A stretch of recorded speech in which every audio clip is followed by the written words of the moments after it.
One of England's most notorious kings is Richard III. He is mostly associated today as a man who died valiantly at the Battle of Bosworth towards the conclusion of the Wars of the Roses, but also a man whose treachery is the most likely cause of English history's greatest mystery. Richard is assumed to have been the mastermind behind the disappearance and assumed murder of two of his nephews in the Tower of London in the story known as The Princes in the Tower. From this, the reputation of Richard III has been cast into doubt, with many considering him to be a power-hungry tyrant or a usurper who wanted the crown for himself. The story of William Hastings, the first Baron Hastings, lends itself well to the negative reputation of Richard III, as he was executed in horrific fashion. So join us today as we look at the brutal execution of William Hastings, and remember to support our channel. Please make sure to subscribe. William Hastings was born around 1430 and was the eldest son of Sir Leonard Hastings. His father had been a follower of Richard the Duke of York during the Wars of the Roses, so naturally William followed his father's loyalties and became part of the Yorkist dynasty. He succeeded his father in service to the Yorkist cause, and he became close to his distant cousin, Edward, who would later become Edward IV. Hastings would stay loyal to Edward throughout his whole life, and by 1455 he had arisen to the titles of the High Sheriff of Warwickshire and Leicestershire. He was seen as a trustworthy member of the Yorkists, and around the mid-1450s the dispute between York and Lancaster had escalated into a full-blown war. Hastings fought at the Battle of Mortimer Cross alongside his friend Edward, the Earl of March, and the outcome of the battle was a decisive Yorkist victory. It was a hard-fought battle, and following this Edward was hastily crowned King of England. However, it wouldn't be long before the new king would travel north to fight again at the Battle of Towton. Fought on the 29th of March 1461, it would be the bloodiest battle ever fought on English soil, with an estimated 50,000 soldiers fighting for hours in gruelling conditions. Despite the large loss of life on both sides, the outcome of the Battle of Towton was another convincing Yorkist victory, and this battle caused huge casualties within the Lancastrian nobility. It also forced a number of Lancastrians out of England, but William Hastings also fought here alongside the newly crowned Edward IV. Following the battle, he was knighted on the battlefield, and he became one of the key figures inside Edward IV's England and court. Hastings, once the Yorkist regime had been established, held the titles of Master of the Mint and also the Lord Chamberlain, of which he held this specific office throughout the reign of Edward IV. This allowed him to get exclusive access to the king, and through this their friendship flourished, and Hastings became one of the most powerful men in England. He was also created the title Baron Hastings, showing how Edward IV favoured him, and he was also gifted many grants of land and revenue in Leicestershire and Northamptonshire in the Midlands. In 1462, he became invested as a Knight of the Garter. Edward was briefly deposed as king, with Henry VI replacing him when the Earl of Warwick, the Kingmaker Richard Neville, switched allegiance from York to Lancaster. However, Edward was returned, but during this deposition, Hastings stuck by Edward, fleeing with the head of the Yorkist house together. When Edward returned to England, Hastings would be the one who provided the first group of soldiers for the army to defeat the Lancastrians and return Edward to the throne. It was said that in 1472, Hastings had more sway over the king than any man alive, and he was universally liked and respected, even by those in the rival faction. In 1474, he was given a royal licence to crenellate 3 parts of his land in Leicestershire. From here, Hastings built a number of castles, such as Ashby Zouch Castle, Kirby Muxloe, and he would also build at Bagworth. Each of these had different amounts of investment and were meant to be extremely strong and defensive positions, as well as castles in which his friend the king and also his fellow members of the nobility could enjoy stays and visits. At Ashby Zouch, Hastings set about creating a colossal 3,000-acre park around his castle, and he intended to build almost a royal fortification with huge towers. He was so close to the king and so sure that he would be allowed to crenellate Ashby that he even started work before gaining the king's approval.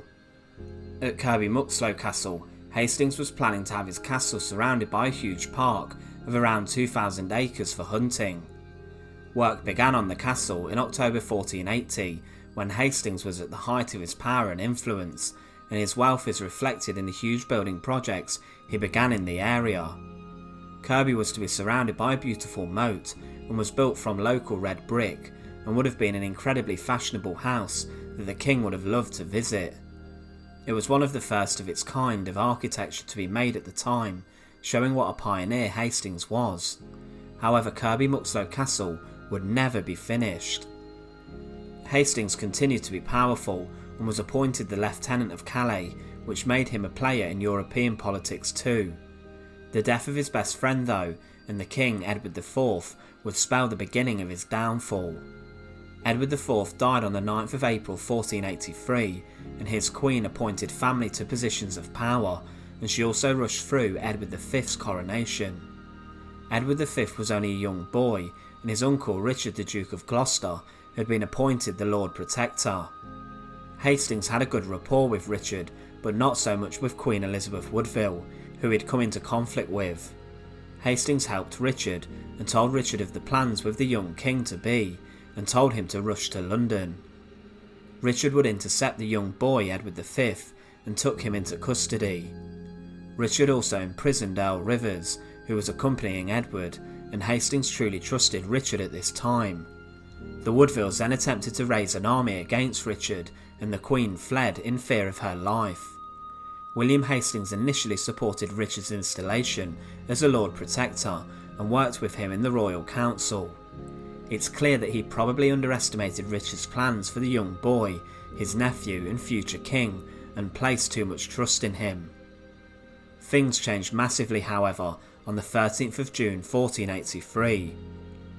The night previously, Lord Stanley, according to Thomas More, experienced a nightmare in which a boar savaged both him and Hastings, with both their heads being slashed by the tusks, so that blood ran down their shoulders.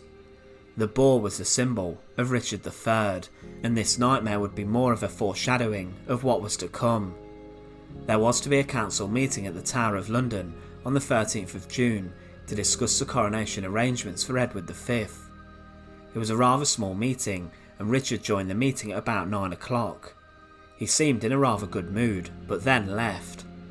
Around 10:30, Richard returned with a sour and angry countenance, and his mood had shifted greatly. He stated to those in attendance, "What is the penalty for planning the destruction of me, being so near to the blood of the king and protector of his royal realm?" This greatly shocked everyone, and Hastings answered that these people should be punished as traitors. It was then that Richard shocked everyone, banging his fists on the table and ordering the arrest of William Hastings, who responded, shocked to the accusations. Things changed extremely quickly, and during this meeting, Hastings was told to send for a priest and confess his crimes very quickly. Richard also accused Hastings of sorcery and betraying him and siding with the Woodvilles over him. Hastings was arrested and held very briefly in custody. A herald was sent through the city of London with a proclamation with his message saying that Hastings had plotted to kill Richard and also the Duke of Buckingham and seize Edward V for himself. The charge is likely to be false and made up, as Richard knew that Hastings would never support his move to possibly seize the throne for himself.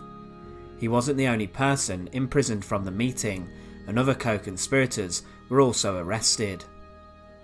Very quickly, Hastings was taken out of the Tower of London and manhandled towards Tower Green inside the tower's walls, at the same place where Anne Boleyn and Catherine Howard, two of Henry VIII's wives, would later be beheaded. William Hastings was quickly held down, and within 2 hours of the proclamation being sent out, his head was hacked from his body by an axe. It was incredibly quick. The man who was so loyal to Richard's brother, Edward IV, was executed swiftly, which shows the brutality of Richard and how he would stop at absolutely nothing to express his power over other members of the nobility. Some historians do dispute the time frame of Hastings' execution. However, the more popular series of events shows how he was executed on the same day of the meeting, in quick fashion, in order for Richard III to combat an obstacle in his plans to seize the throne for himself. He did not have a trial and was executed in cold blood. Richard did slip up slightly though, how the execution was arranged so quickly that he did not issue an act of attainder against Hastings and his family, and because of this his wife and sons were allowed to inherit his land and property. In a final act that shows how close William Hastings was to Edward IV, they are buried next to each other at St George's Chapel at Windsor Castle.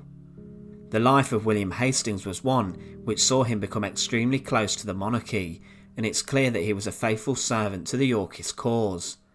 However, his brutal execution came at the hands of a usurper who wanted to become the King of England himself. Shortly after Hastings' execution, Richard III was crowned the King of England after Edward V was declared illegitimate.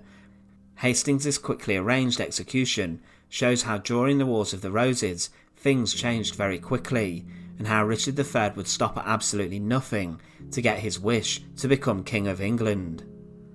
Once again, thanks for watching. To support our channel, please make sure to subscribe, and once again, thank you so much for watching.